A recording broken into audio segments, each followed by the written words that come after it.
Sadhu, sadhu, sadhu. Namo tassa bhagavato arahato samma sambuddhassa. Namo tassa bhagavato arahato samma sambuddhassa. Namo tassa bhagavato arahato samma sambuddhassa. Homage to the Blessed One, the Worldly One, the Supremely Enlightened One. Sadhu, sadhu, sadhu. Dear Dhamma friends, it's beautiful sutta, the Blessed One explain for us. This sutta is called Perception in Brief. Okay? Both suttas, the perception in detail also. It's in the numerical discourses. Sutta number 7.48-49. Paṭhamasaññā Sutta. Supreme Buddha said, Sattima bhikkhave saññā, because these are 7 perception. Bhavita. The word is bhavita, it means practice. Bahulikata. Bahulikata, it means practicing for many, many times, continuously. Okay? Bhavita means, yes, you utilize it, you using it. Bahulikata, continuously you are practicing it. Mahaphala hunti. Mahaphala, it means has a great meritorious result. Mahanisansa. Mahanisansa, it means it gives enormous result of it. Anisansa, it means benefits. Anisansa. So, Buddha says, if someone practices these 7 perceptions, that person, when developed and cultivated, has a great, are very fruitful and beneficial. Amata Godha, Amata Pariyosana. Amata Godha, it means leading our life toward elixir. Amata, it means elixir or Amrit, we call, and that is only deathless. It is called Nibbana. So it leads our life, it takes our life toward enlightenment. And Amata Pariyosana. Pariyosana, it means it finishes. It takes us, reaches there. So Pariyosana, it means completing it. So it finishes these 7 factors, 7 perceptions that leads our life toward Nibbana, and it finishes in the Nibbana. That is the Buddha explained here. What 7? Katame Satta. These 7 things we must remember, and in our day-to-day life, time to time, we should practice also. What would they explain? The first one is called Asubhasaññā.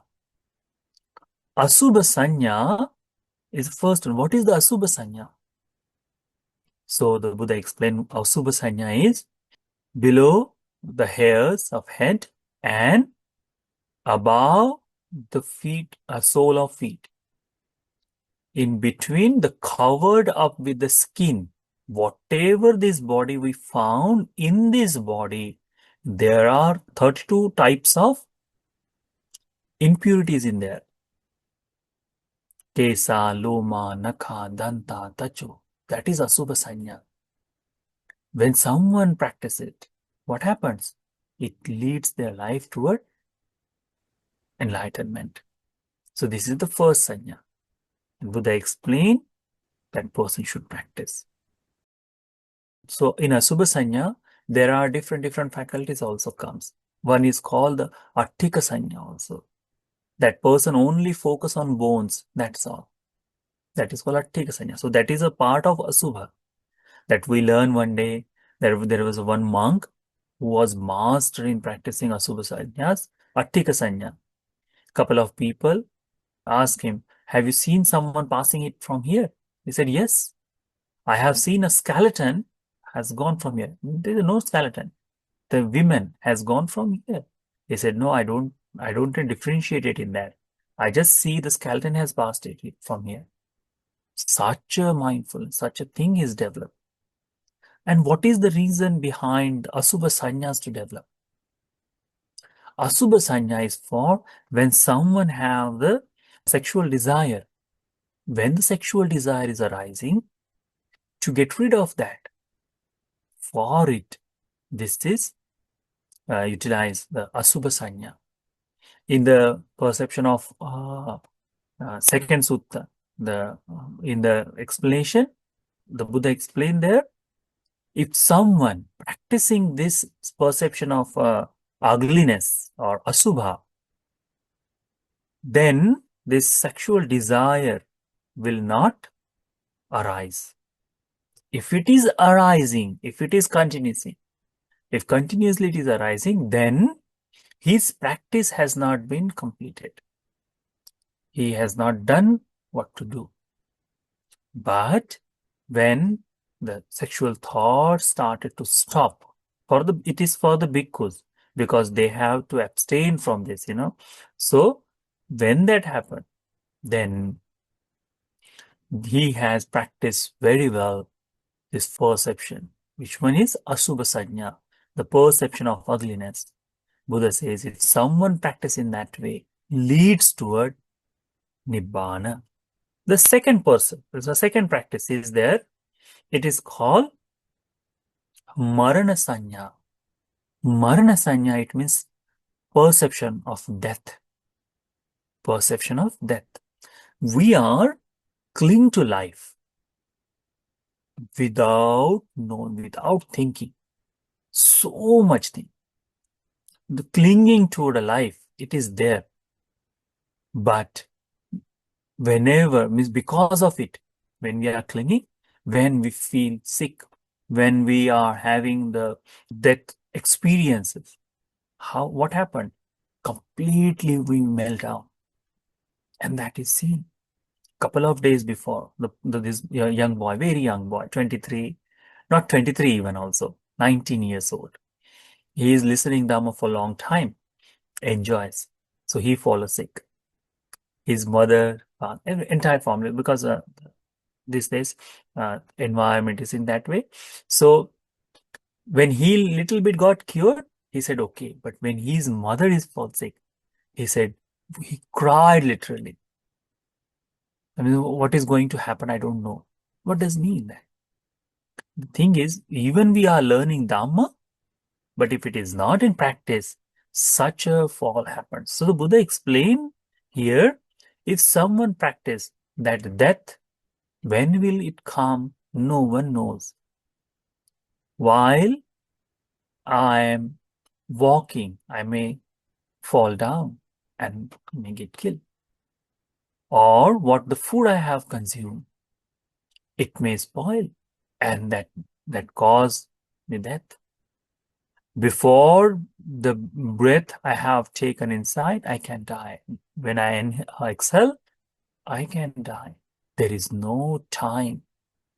Does this heart attack gives you, oh, I am coming to your life? No. Heart attacks come spontaneously. Half an hour it gives to us max. See, no one knows when we're going to try and die. Tsunami comes or tragedies happen, accidents happen. There is no one thinks of that. So Buddha says that thinking of that takes us apart from the clinginess with clinging with the life. If even after practicing the Maranasaññā, that person is not separating himself from the clinging of life, then he has not practiced very well. So such a things we should remember. The second thing is called Maranasaññā. That is very important. Buddha says there are 4 Chaturarakha, the 4 guardings or security in kind of way, you know. So in that, Maranasati is a one of this. Buddha Anusati Mettancha Maranam Subhasati.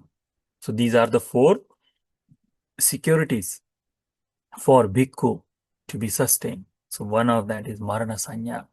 Such this much important is it. So in our day-to-day life, what we should do, we should just remember that Saññā, it means perception. Every day, a thought, if it occurs, I don't know when I'm going to pass away. I don't know what kind of time or what kind of way it will be. If even that thought comes to our mind, it means that we are practicing the Paṭhamasaññā. But we see the people are very blind with the age, like very young youth.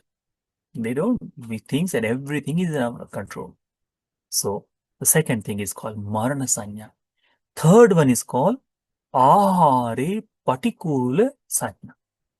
Ahara, it means food. Ahara, it means food. Patikula, it means the nature of changing. Repulsiveness. Yes, repulsiveness. So such a thing. What does it mean? It means the food when we go to the restaurant or when we cook. How we consume that? We see it beautiful. When it is served in beautiful plate, we delight it. The aroma, we like it. Texture, on taste, these are all things. But the nature of this food, what it is, keep that food for half an hour, the smell will not be there. Texture may we look for at first moment because only half an hour passed, but the taste has already changed. Then keep it for an hour or 2 hours.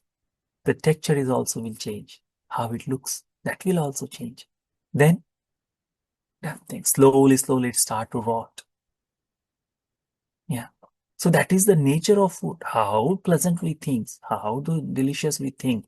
But it is like in Indian peoples know that sometimes just simply when you buy something like a biryani or curry or something, you eat couple of spoon and then keep it somewhere in fridge or thing and take in half an hour later, you will taste different. It will not be same because of the food is continuously changing. So as a bhikkhus, we have delicious food. So sometimes we cling to that also. That thing has happened sometimes. Oh, we need only this food. I will not eat that. In Buddha's time, it was not something like this. They eat whatever they get. So Buddha says, such a thought, if someone practice this ahare patikula saññā, this food he will only eat to sustain this body, not to beautify, not to build, not to enjoy the world, only to sustain the body. That will the purpose of the food. So this meditation should be practiced. Ahare patikula saññā. Furthermore, Buddha explained, Sabba loke anabhirata saññā. Sabba loke anabhirata. Sabba loke, it means with the whole world. Anabhirat. Abhirat, it means attached with or satisfied with it. Okay. Anabhirat means separating from. Not to be cling, not to be attached. So dissatisfaction with the whole world. Such a practice should be there. This is especially for the bhikkhus. Why the Buddha explained means the householder person also can develop that. It is when someone do, definitely it leads to enlightenment. How it is this?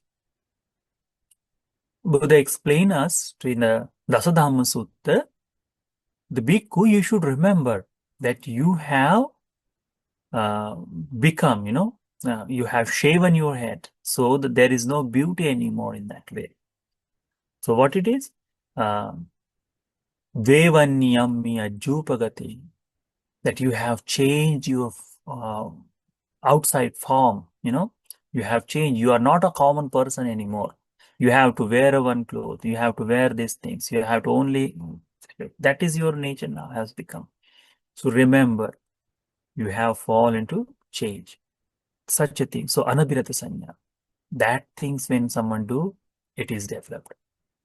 Then Buddha explained in the same sutta that Anyo me akapo karniyoti. Now I am a monk. Should I act or should I behave like a common people? Such a thing should be there. Like, as a householder person now, people enjoy in a different way. But as a Buddhist, as a studying the Dhamma, our behavior should be the same as other people are behaving. Or should there be little bit change or difference? That is called sabbaloke anabhirata sanya. Separating ourselves from this all the worldly mirage. Separating ourselves that. Once we separate, then slowly, what happened? The attachment with this world stops. Then, because I've seen people, when they die, they ask, oh, where is my gold? Especially women, in India, there was, we have, Indian women wear a lot of gold. So there was earlier this kind of beads are there and it's waving, that was something someone is wearing, the wealthy person is. Where is my gold? Where is this? Where is this? Because such a people, they die. Rarely they give, okay, I'm going to give this. Still they remember. People hold, where is my home? That land belongs to me. They fight for it. In brothers and sisters, they fight for it because of the land. And they know that I am dying now. No one is after me to take care of it. Still, why? Because the attachment with this world is so much strong. That is sabbaloka anabhirata sanya. It means dissatisfaction with the whole world. Not to get attached, not to cling away. Furthermore, the fifth one, anicca sanya. Anicca, it means impermanence. Everything is impermanent. The change, wherever the change happens, it means that is not a permanent thing. That is not permanent thing. So, practicing the impermanence, as we learn, what is impermanent? So, the 5 aggregates of clinging is impermanent. What we learn, all the feelings are impermanent. Everything is happening is impermanent. But are we understanding that? No. We born as an infant. Now we have grown. Change this much happened. Now we have wrinkles on face, white hairs, crooked teeth. Now we are losing the memory. This much change has happened from that infancy. But did we understand this is impermanent? The life I am clinging to, is it impermanent? No, we haven't understand that. That thing should be understood, that this is everything what I see is impermanent. Whatever I want to hold, whatever I want to cling with, everything is impermanent. Nothing stays there a long time. Nothing. So whatever the desire we hold, those are meaningless because of everything is impermanent, that thing. So that is the 5th one. 6th one is called anicce dukkha saññā. Yang pana niccang tang dukkhang. Whatever is impermanent is suffering. Whatever the impermanent is suffering. What is impermanent? This entire life is impermanent. When that impermanence happened, what happened? We cry. We feel, we suffer. We very well know that all the relatives will pass away. Because we have seen in this world, no one's relative has lived forever. We know. But still, we haven't learned the truth that this is impermanent, and whatever the impermanent, it is suffering.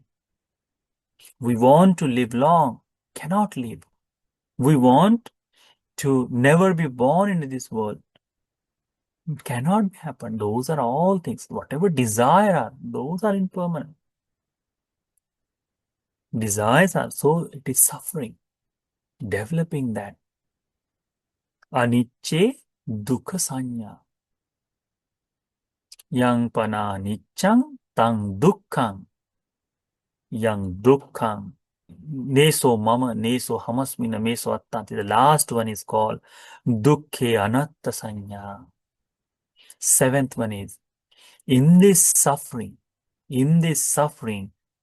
this is not me, this is not mine, this is not myself.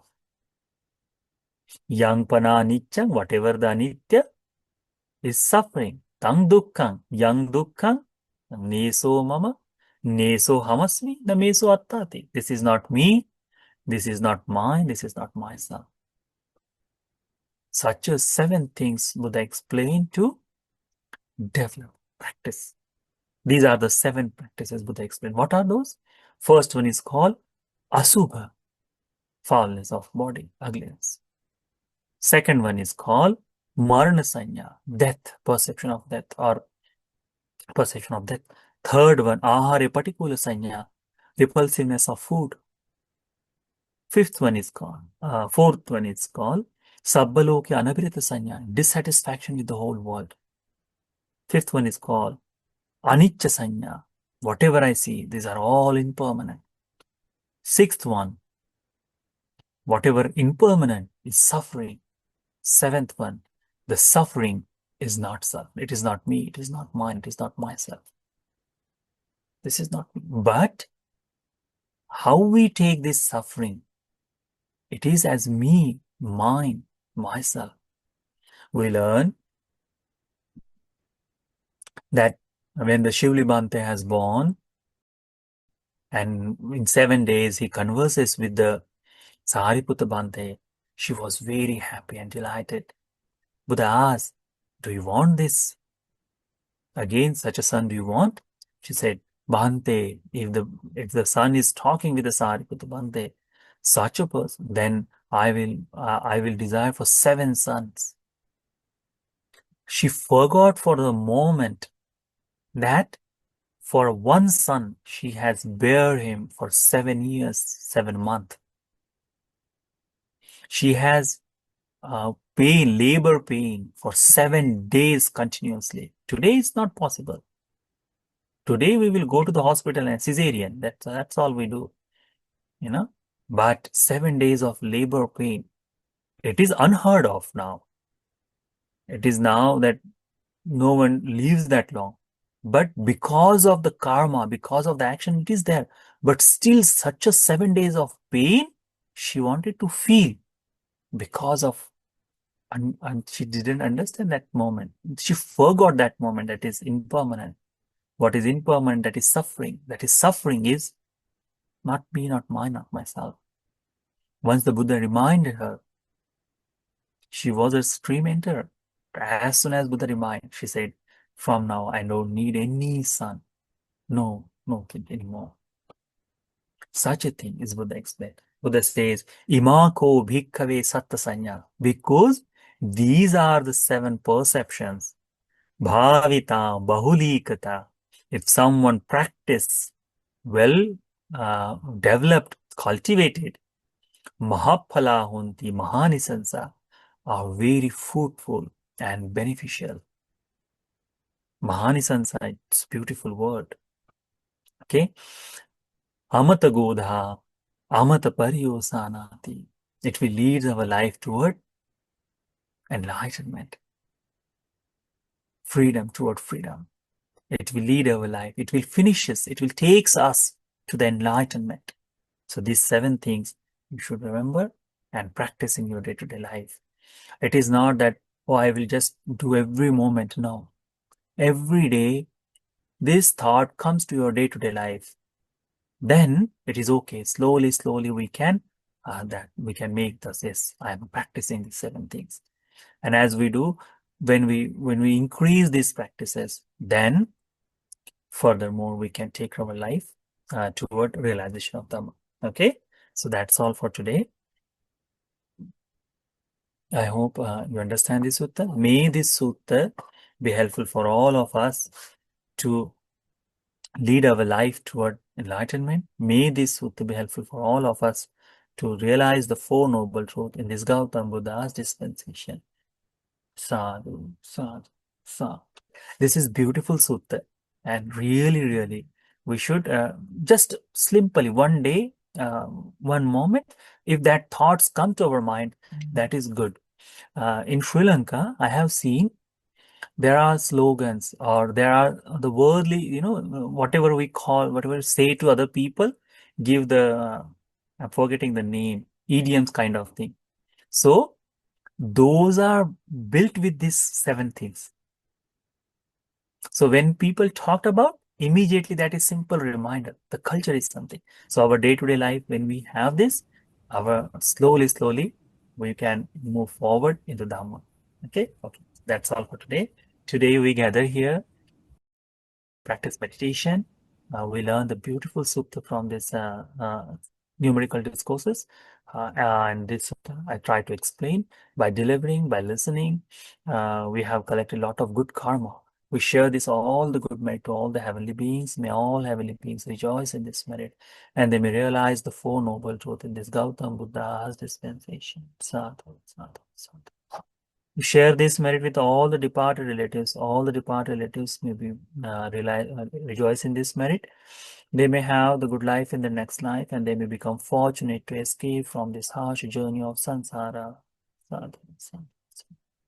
Share this merit to our teacher, all the monks in the monastery, all the monks in this country, in this world, all the nuns. We share this merit with them. They may have a good practice. They may also realize the Dhamma in this Buddha's dispensation. Sadhu, sadhu, sadhu.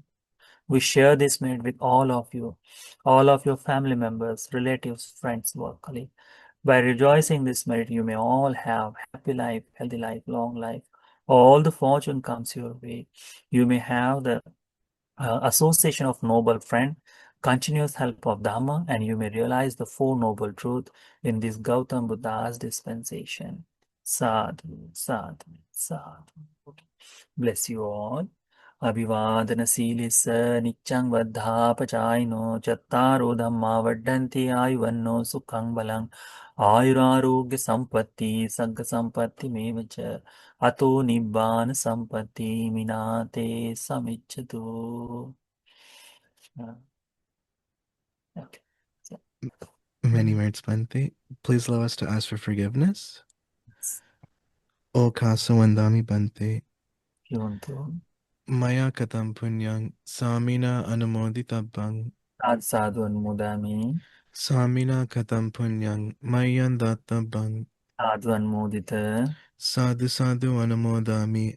O Kasan Dwaratena Katang Sabang Achayang Kamatame Bhante. Kamami Kamitabang. O Kasa Kamami Bhante. Tutiyampi O Kasa Kamami Bhante. Tatiyampi O Kasa Kamami Bhante. Okay, Nidukkha Nirodha. Nibbana Sapacca. Sukha. Many merits, Bhante. No, Namo I